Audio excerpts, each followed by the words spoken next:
Thank you very much. It's a great honor to be here. Incredible people, incredible country. I'm thrilled to be back with so many visionary innovators and titans of industry, the most brilliant in the world, actually. So many different locations, and they come from all over, but this is a very special country that I'm in, and the business leaders here at APEC are really fantastic. So many friends, and I want to thank our host of this important summit, President Lee of South Korea. He's a terrific person, and I'm going to be meeting with him this afternoon, and I look forward to that very much. The Republic of Korea is a cherished American friend and a close ally, and as we can see in this beautiful city, it's truly one of the most remarkable nations anywhere on earth. Here in this peninsula, the people of South Korea have forged a miracle of economic development like you rarely see, an industrial and technological powerhouse, and above all, a free society and enduring democracy and a thriving civilization, and I want to congratulate you. It's very few places like it. The entire world should be inspired by all that you have achieved, and they study you, and they do so much to understand what you've done, but most of them don't get it, and that's probably good for you. Keep it this way. Most of them don't get it. They want to get it, but it doesn't quite work out for them the same way it works out for you, so that's a great tribute to you. We have some very special people with us today, and I want to thank for the great job he's done, and also for being here, Secretary of State Marco Rubio. Marco, you're around here someplace. Where's Marco? Marco, thank you. Man who's doing a fantastic job, who understands the markets maybe better than anybody. Our Treasury Secretary, Scott Bessent. Scott, thank you very much. And somebody that you're dealing with, who you made a very good deal with, because you have very good negotiators, but he's pretty good too. Howard Lutnick, Secretary of Commerce. Thank you, Howard. U.S. Trade Representative, Ambassador Jameson Greer, is a fantastic person. And your career's Minister of Trade, Industry, and Resources, Mr. Jung Kwon Kim, who's an incredible man, actually. My people say he's very tough, however. We wish we had somebody of a little bit lesser caliber, but they decided not to do that. And so many other distinguished guests are here, so I just want to thank you very much. It's an incredible room. It's a beautiful room, by the way. All those beautiful people up there, so high up. This place is packed. Thank you. Look at it, we're waving. Thank you very much. But as you know, APEC unites Pacific nations around our growing economies and promoting our shared interests, and today I come with exciting news from one of the largest Pacific nations. We'll call ourselves a Pacific nation, but one of the largest of them all, the United States of America. I'm pleased to report to you that this afternoon, after 4 years of weakness, disaster, really decline, America is back, and it's back stronger than ever before. We're doing numbers that nobody's ever seen before. We're the hottest country in the world, actually, and I say that with other countries represented, and they admit it. But I do say it very proudly. 1 year ago, our country was in very, very serious trouble. Some people thought our country was dead. Now we're literally sort of an inspiration to a lot of other countries. We are indeed, I use the term hottest country, but we're the hottest country anywhere in the world by far. The United States is blessed with right now, the strongest economy, the strongest borders. This all happened over the last 9 months. The strongest military, the strongest friendships, and the strongest spirit of any nation on the face of the earth. This is a golden age in a short period of time. I knew we could do it. I didn't know we were going to do it this quickly. It's a little bit more than 9 months.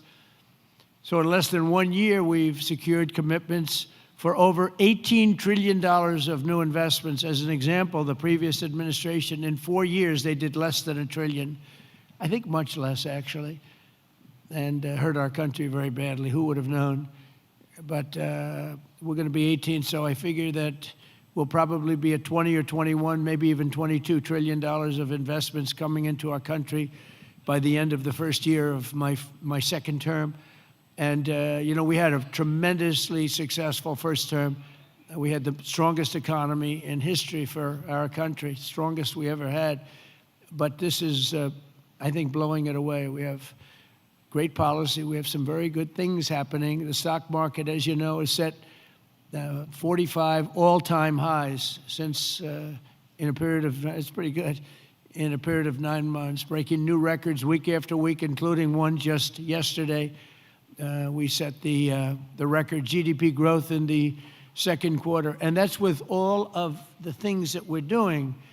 When they are built in a year and 2 years, we're going to go through the roof. I mean, we're going to see numbers that I don't think have ever been seen before. But even during this period of a little bit of a period of transition, you could call it, because I think we're in an economic revolution in America. We went at 3.8%. We're up 3.8% GDP, triple and even quadruple the rate that a lot of people thought we'd be. They thought that during this period that we'd be at a much lower rate. Some people predicted 1.5, and we're going to be very close to 4. The next quarter, we're expected to be at about 4% growth. And after that, I mean, I can't even predict, because when all of these factories that are moving in, the car plants are moving in. Yesterday I was with Mr. Toyota in Japan, and he's just announced he's going to spend, they are going to spend $10 billion, and they're going to build new car plants, and they're going to build them in numerous states, about 6 or 7 different states.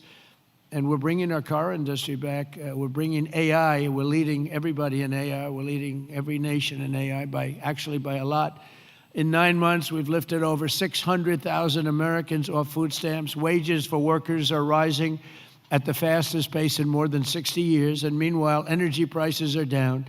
Gasoline prices are down. Grocery prices are down. Mortgage rates are down, despite the fact that we have an incompetent head of the Fed. He's incompetent. I call him Jerome Too Late. He's always too late. Jerome Too Late Powell. But he's out of there in another couple of months. We'll be very happy about that. We'll appoint somebody that we all like, because we should have the lowest interest rates of any country. Because without us, there are no other countries, really. I mean, the whole thing falls apart. You know, America always had the lowest interest rates, and now we don't do that. We're like number 28. It's ridiculous. And we're a much different country than we were 2 years ago, or a year ago even. But you know what the crazy thing is? In the old days, I call it the old days. I'm a little bit older. I'm looking at all these young, brilliant faces. I'm a slight, couple of years older than you, just a couple of years. But in the old days, when you announced good news, the stock market went up. You announced good news, the stock market would go up. Now, when you announce good news, the stock market goes down, because people say, oh, that's terrible. You're doing well, that's terrible. Interest rates will go up. So they think because of that, interest rates will go up because that. It's inverse to what it should be. We're going to go back to the way it used to be. When we announce good news, the stock markets are going to go up. And that's the way it should be. And we're going to really ride that very hard. And when we announce good news, we're not going to have a Fed that's going to raise interest rates because they're worried about inflation in 3 years from now or something. When we announce good news, we want the stock market to go up, not to go down. And the scourge of inflation we inherited. We inherited the worst inflation ever that we've ever had. I inherited from incompetent people, and now we're down to a very low rate of inflation, 2.7%. And it's going to be a little bit lower than that. It's almost a perfect number. Believe it or not, you don't want to have 0. You want to have like 1% to 2%, and we're very close to that number. But we had inflation the worst in the history of our country. But factories are booming in the USA, and manufacturing productivity is rising 5 times faster than it was just 1 year ago. Think of that. Steel production is way up by 155,000 tons a week. Oil production is through the roof by 500,000 barrels a day. And mining of clean, beautiful coal, I call it clean, beautiful coal, is up by 2.6 million tons every single month. And we brought coal back into the picture. What you can do with coal today is incredible. So I call it clean, beautiful. I don't use the word coal, I say, because it's got a little bit of a problem, public relations-wise, the word. So we call it clean, beautiful. My administration's not allowed to use the word coal. They have to say clean, beautiful coal. We've given it a new name. It's a three-name deal. Even semiconductor manufacturing is rapidly returning to the United States. NVIDIA and TSMC have just produced the first state-of-the-art Blackwell chip that was 100% made in the USA. In fact, Jensen, who's an incredible guy, he might be here. I don't even know. Is Jensen here? I think he's around. Somebody said he's here. How is he? Pretty good, right? Got a chip that's like 10 years advanced, but he's great. And they're all, building now. They're building tremendous plants in the United States, Arizona, Texas, all over. We're going to have a big portion of the chip market just in a very short period of time. But these tremendous strides are also creating great jobs for our citizens. 1.9 million more American-born workers are employed today than when I took office 9 months ago. Think of that. Almost 2 million people more American workers. Nobody's ever had numbers like that. And those numbers are going to get much bigger, much better than that when we open these plants that are being built all over, the AI plants. I've never seen plants this big. I built shopping centers, I built a lot of things, but if you spend 250, 300 million, you can build a big shopping center. These people are spending $50 billion to build a building. And I say, what's your product? Information. I said, well, good luck. That's a lot of information you're going to have. But, they're the smartest people in the world are doing it, and they all think it's great. All I can do is make it easy for them. And what I've done, one of the things that I'm most proud of, because I thought of it like every country, our electricity production, our energy production is not, it's not, nobody ever saw this kind of a revolution with the AI. And what they need more than anything is electricity. So if a country was able to do that, it would be, pretty unusual. It would be very hard, maybe you could say impossible. So I came up with a concept when they build this massive plant, sometimes the size of Manhattan. Think of that. The size of Manhattan, these plants are the biggest. I've never seen anything like it, actually. Nobody has. There's never been anything like it. But I let them build their own electricity generating plants with it. So they're building their own electric. They're sort of becoming an electric producing company in addition to all of the other things that they produce, including information. And what they're able to do is start immediately. We're giving them very fast permits. We're no longer having them wait for 10 years, 12 years, 15 years prior to rejection. They'd go 15 years and then they'd get a vote, a rejection. And by that time, their concepts were old and obsolete anyway. So, it's terrible. And we're getting it done rapidly, literally rapidly. And they're coming up with electric generating plants, the likes of which nobody has seen. The companies are standard companies that do electricity and create power companies. They've never seen anything like it because we have a level of genius, a level of people that are designing things that nobody's ever seen before that produces vast amounts of electricity for their plant. And if they have extra electricity, they sell it back into the grid.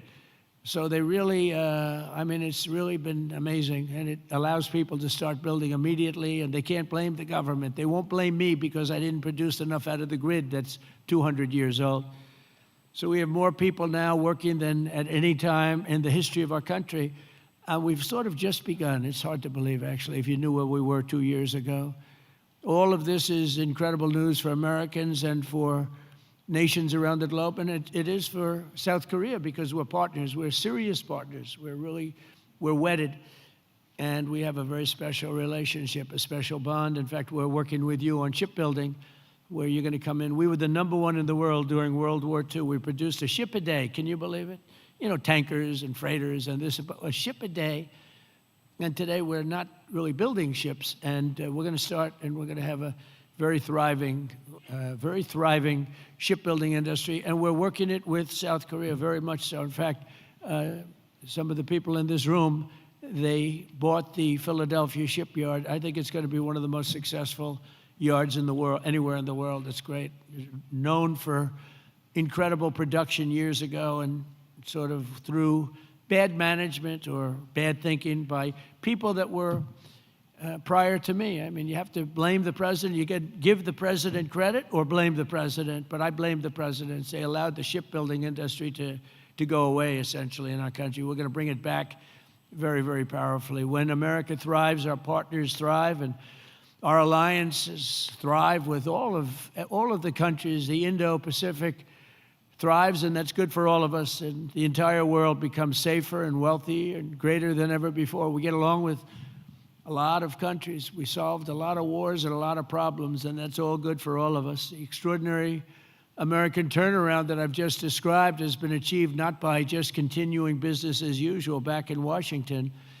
If I didn't win the election, and we won it in a landslide, we won by tremendous numbers. I had a whole thing too big, you have to say, too big to rig. We didn't want any rigging. We had these great polls going in. I said, don't believe the polls. Pretend we're 1 point down. Always assume we're 1 point down, and everybody voted. We won in a landslide. We won all 7 swing states. You have to win the swing states, and we won all 7, which is something that rarely happens. But to win the popular vote by millions, we won everything you can win. The Electoral College by a tremendous amount. We won in counties. They have counties, thousands of counties, and we were 2,700 compared to 525 actually. So think of that. We were 2,750 compared to 525. And that's why the map shows all red. Red being Republican, not something else. Red being Republican. Only a few people understand that one. My administration has rejected the old model of incompetent government that punished success and rewarded failure and made building anything almost impossible. When you come into our country, and many of you are doing that, but when you come into America, you're going to get service like you've never seen before. Quick permits, and we want safety, we want great environmental, we want everything good, but it's going to go quickly. We're rewarding those who build and create and hire and invest in the USA, and we're making America the best place on earth to do business, and that's what it's become very quickly.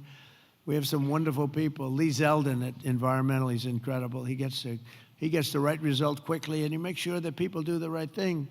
But we will have the best tax rates, the lowest energy costs. We have the lowest energy. We have tremendous amounts of energy, more than anybody else. We have the most oil and gas and coal, more than any other nation on earth. So that's a big advantage that we have over others. We have the lowest regulatory burden.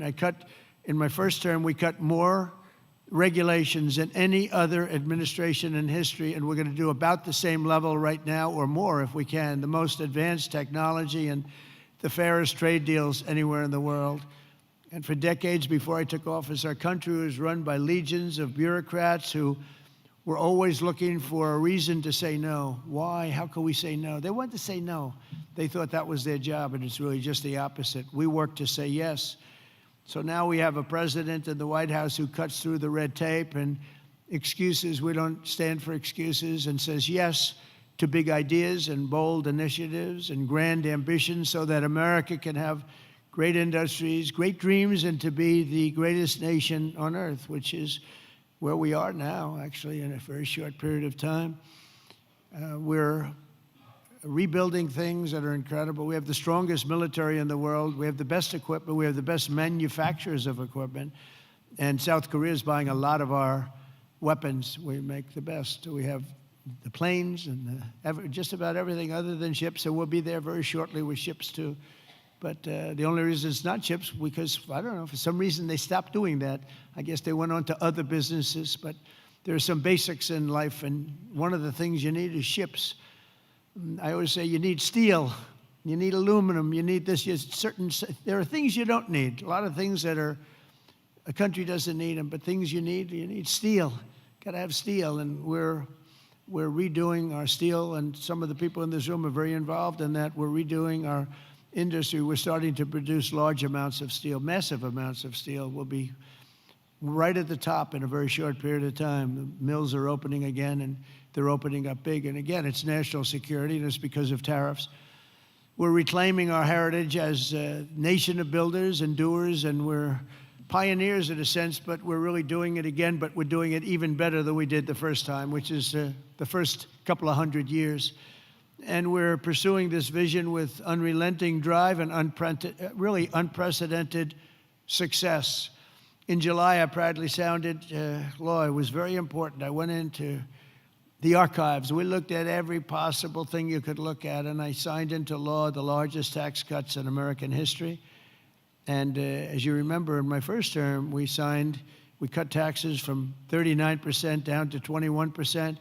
And now we've done even better than that, putting more money in the pockets of American families that make up the largest consumer market on earth. For businesses and manufacturers like those in this room, our tax law includes 100% expensing for all new factories, plants, and equipment. So that means you can write everything off in the first year. So that's like we had in the first, except this goes for a period of 10 years. Whereas the other was over a much shorter period of time. And I actually think that we had such tremendous success. I always said that was the single most important thing, the expensing, the one-year expensing. Upon taking office, I signed executive orders that require that for every one new regulation, 10 old regulations have to be eliminated. I did that in the first term, too, and it worked. So if you want a new regulation, you have to get rid of 10, and already we're exceeding that limit, reaching closer to 30 to 1. Our people have done that, our great secretaries and other people in the administration. So we've been actually at a level where we sign in a new regulation, they get rid of 30 old. We're sort of cleaning up the books because many of these regulations are obsolete, they don't belong. And some were so horrible, they were obsolete, but they really stopped projects from being built, and we're getting rid of all of them. We've pretty much done that. We have streamlined permitting for all new energy and mining projects. It used to take decades for an administration to get something approved, and now it's a process that will take, generally speaking, less than 28 days. In addition, across government, we're guaranteeing a rapid and expedited regulatory review for all new projects in the United States, and that's worth billions and billions of dollars to industry. You spent more money on trying to get something approved than you do in building the plant itself. You know, in Louisiana, my first term, there were 2 plants, and one was financed by a tremendous group of Japanese investors, and it was about $16 billion, LNG plants. Another one was financed by people from South Korea and others. LNG, both have a massive LNG. They were in the review process. One was 15 years, one was 16 or 17 years, and they were then told, forget it, we're not going to get it approved. So I came into government, I heard about it, and I love Louisiana. We did very well there. We did well in just about all the states, but we did really well in Louisiana. And so I got involved. The one plant that was in for almost 15 years, I got it approved in one day. One day. In fact, when we called the people to say that they got approved, they didn't know what the hell we were talking about. They said, you got it approved. We sort of gave up on it. I said, no, you don't have to give up. We got it approved. The other one took me a little bit longer. I didn't do as good a job. It took me 1 week. And they got approved, and they got built. They're massive plants, and they're doing unbelievably. They're like setting records, LNG, big, it's like the Empire State Building lying on its side. And all I know is, I looked at it. I said, what kind of a building is that? All it's got is pipes going back and forth. I never saw anything like it. But whatever it is, it works. And they've been very, very successful. But think of it, 14 and 15 years, and I got one approved in one day and one approved in 1 week, and they've been doing great, and they've been good for the environment. I've shrunk the size of government for the first time in many years since January. 100,000 bureaucrats have left the federal payroll. You've probably seen that. So we're creating real jobs. We're getting rid of wasteful jobs. Government spending is down 2.5% this quarter compared to 1 year ago. It was going through the roof in the previous administration. And in stark contrast to 4 years ago. I mean, if you look, 100% of all new jobs created in America under my administration have been created by the private sector. Think of that. The government created no new jobs. The private sector created the record number of jobs that we're talking about. That's a country. That's really a success. It's easy to create government jobs. I could say, add a lot of people to your payrolls. I can fake up the numbers if I want, but that's not the way you build a great country. You don't do that here, and that's not the way. But it's a good way to show good numbers, I'll tell you. You just tell everybody, hire a lot of people. That's what they used to do under the Biden administration. Under Barack Hussein Obama, you had, they'd say hire a lot of people so we can make our numbers look good. I do the opposite. And we have real numbers. These are real numbers. There's truly no better time to invest in the USA. The results speak for themselves. Since the election, TSMC has pledged to invest $100 billion in the United States. So they're coming in from Taiwan. We have tremendous numbers of companies coming from Taiwan and building in the U.S. Apple, $600 billion investment. Hyundai, $26 billion. Micron, $200 billion. SoftBank, OpenAI, and Oracle, over $500 billion. Amazon, $35 billion. Pfizer, $70 billion. Jera, $200 billion. Google, $25 billion. NVIDIA, $500 billion. Genentech, $50 billion. Johnson & Johnson, $57. We're bringing back all of our pharmaceutical business. IBM, $150 billion. AstraZeneca, $50 billion, among many others, many others, too many to talk about. But one of the most significant factors in this remarkable surge of new investment has been my transformation of trade policy. 8 years ago, I came to this very summit. I was here. Does anybody remember? I don't know. I remember. Does anybody remember what I said? Yeah, there's a few hands up there. It must have been a great speech. 3 people. It's not too many people. But there's no reason to, because you saw whatever I said, I did. And for the first time, I laid out the principle that economic security is national security. Economic security, that's for South Korea, that's for any country. But economic security is, in fact, national security. I made the case that the global trading system was broken and in urgent need of reform, had to be fixed. The system had been exploited by countries that broke the rules at the expense of countries that followed the rules to a T, and asked the nations of APEC to be our partners in making the system fair and more sustainable for all of us, and we all work together, the APEC nations.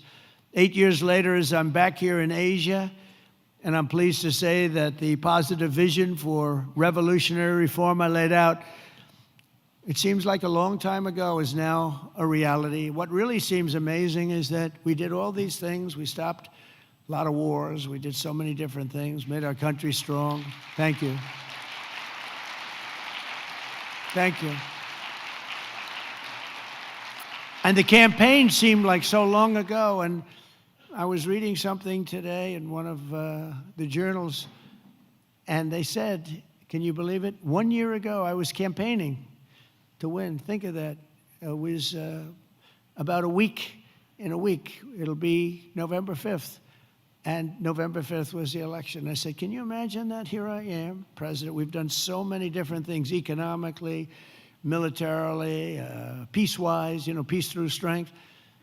And yet, 1 year ago, it's not long ago, I was campaigning. We didn't win. We were campaigning, and then we had the election, and we had a great election. And the spirit in our country is like incredible if you compare that. We lost a lot of spirit in our country. Our country is depressed. They were very depressed, and they had a right to be. But around the world, we're signing one trade deal after another to balance our relationships on the basis of reciprocity, very important word.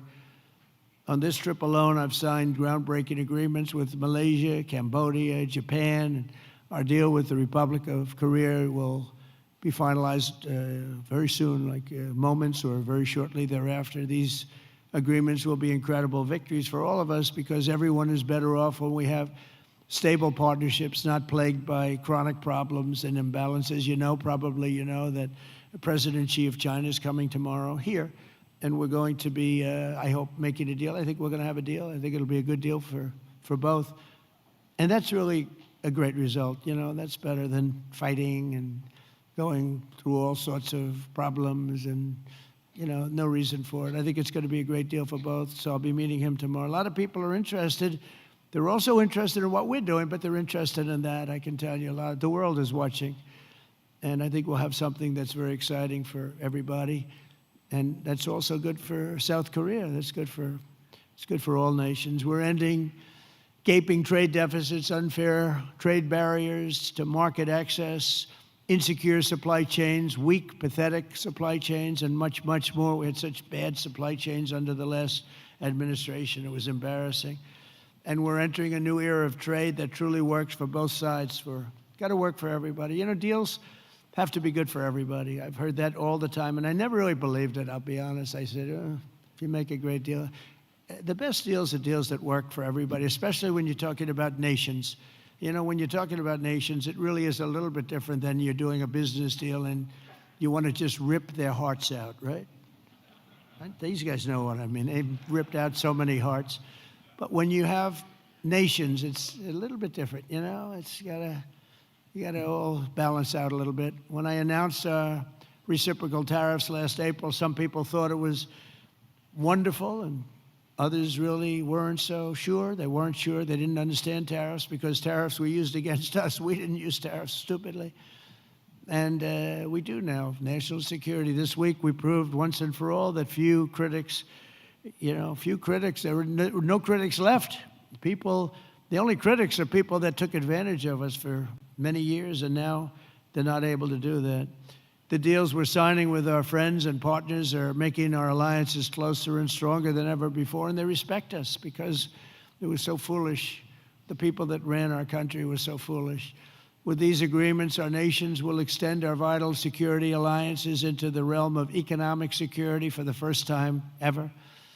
We're forging new partnerships on strategically important industries like shipbuilding, energy, semiconductors, critical minerals, and, very important pharmaceuticals. We learned that during COVID. We had to rely on other countries to give us pharmaceuticals. You can't do that. You have to, certain industries you want to have there. You want to have your medicines made ideally in your own country.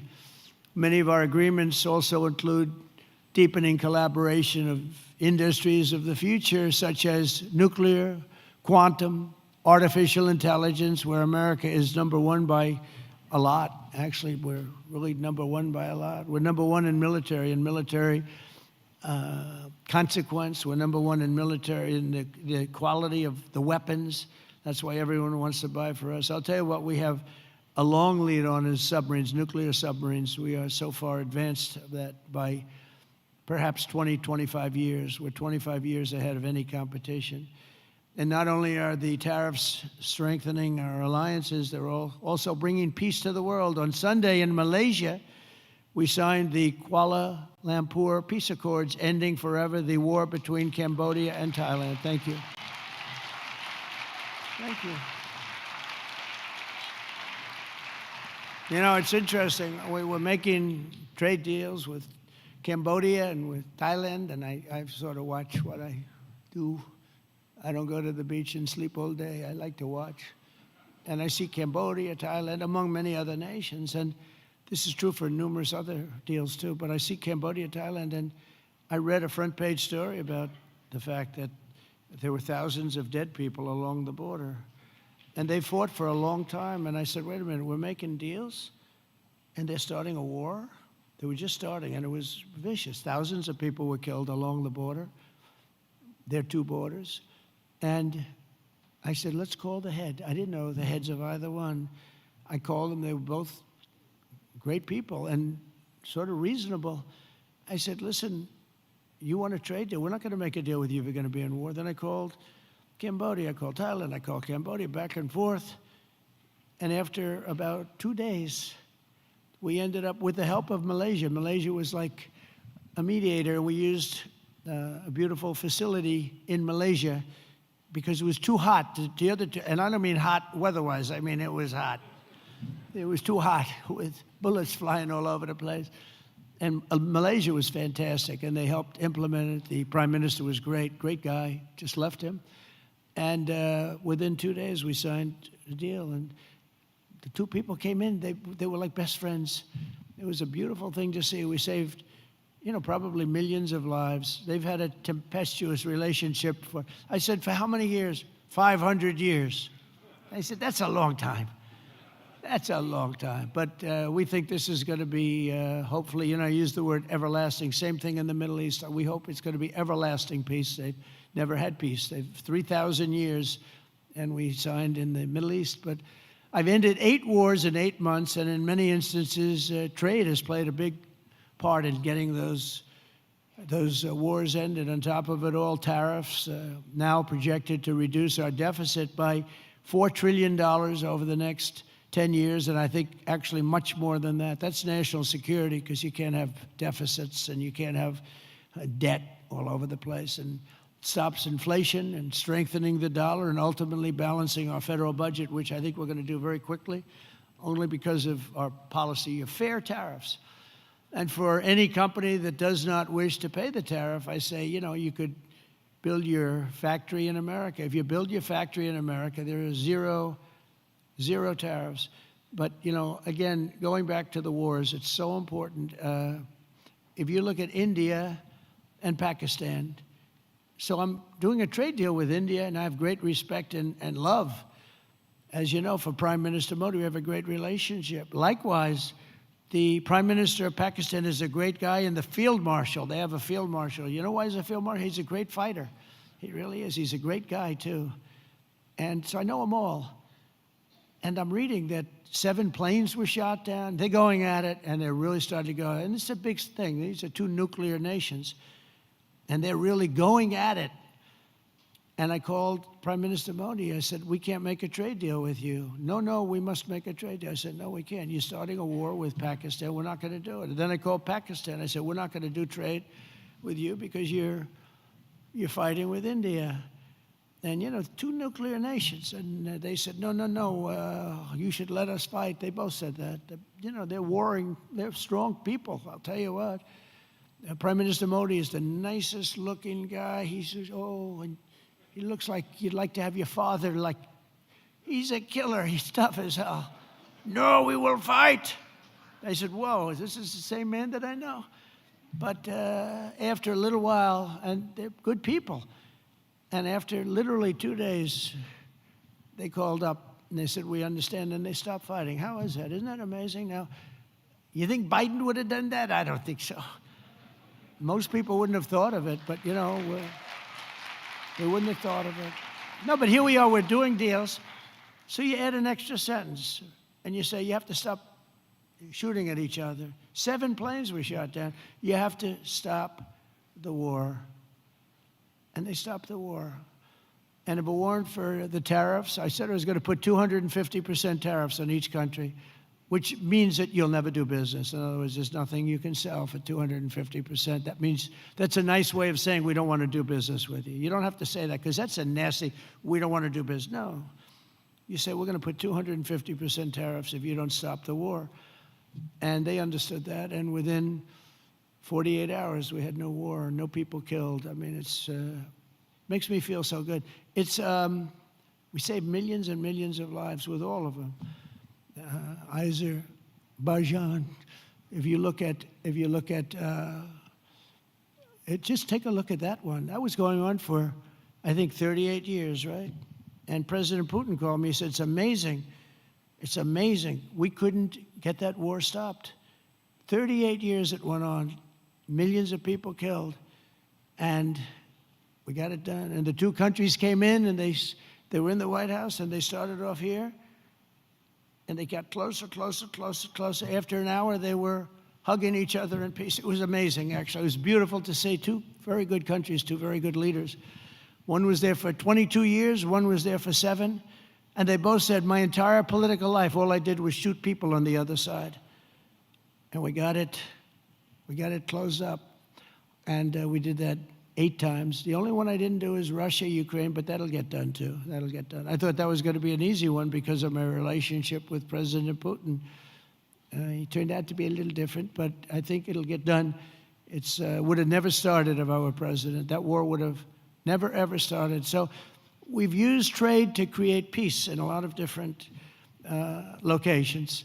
We also solved the war in Africa, Congo, Republic of Congo, and Rwanda. That was much smaller to do with trade, more to do with common sense. They were fighting for years. 10 million people were dead, and we got that one done too. So we did a lot of them. We did 8 in 8 months, And I think the other one's going to come along. I really think so. I thought that would have been one of the easier. Who would have thought we created peace in the Middle East but didn't get Russia and Ukraine? Because peace in the Middle East was undoable. They're looking, they're shaking their heads. They're agreeing. It was undoable. We got it done. 3,000 years, okay? They never had peace. They never had anything like it. We have all countries signed up, and the level of spirit and everything. I think it's going to hold for a long time, hopefully forever. Hopefully that's an everlasting one, too. So in conclusion, at some point in your careers, every great business person and CEO in this room today has faced critics who said reform, innovation, and bold action would only lead to a total disaster, but none of us would be here if we had listened to the small minds with no vision. These are small minds with no vision. They had no understanding of success. They had no understanding of life and death. True success comes from having the confidence and the courage to prove the doubters wrong. And oftentimes you'll go the opposite way of almost everybody, and you'll be the one that's right, and the others will be the one that's wrong. And that's where you have your greatest successes. And that's what America and our Indo-Pacific partners really are doing this week, and what our businesses and entrepreneurs do each and every day. That's what you do, the most successful people in the world. Together, we're solving the challenges that no one before us has ever been able to solve, and we're forging a free and open Indo-Pacific, and for all of the people, we're creating a future of dignity and security, prosperity and pride. From the rolling hills of San Francisco to the gleaming streets of Seoul, from the bustling factories of Toledo, Ohio, to the bright lights of Tokyo, from Pittsburgh to Palawan, from Boston to Bangkok, from Detroit to Da Nang, and from Cleveland to right here in Gwangju. Nice place. Did I do good with that one? Did I do okay?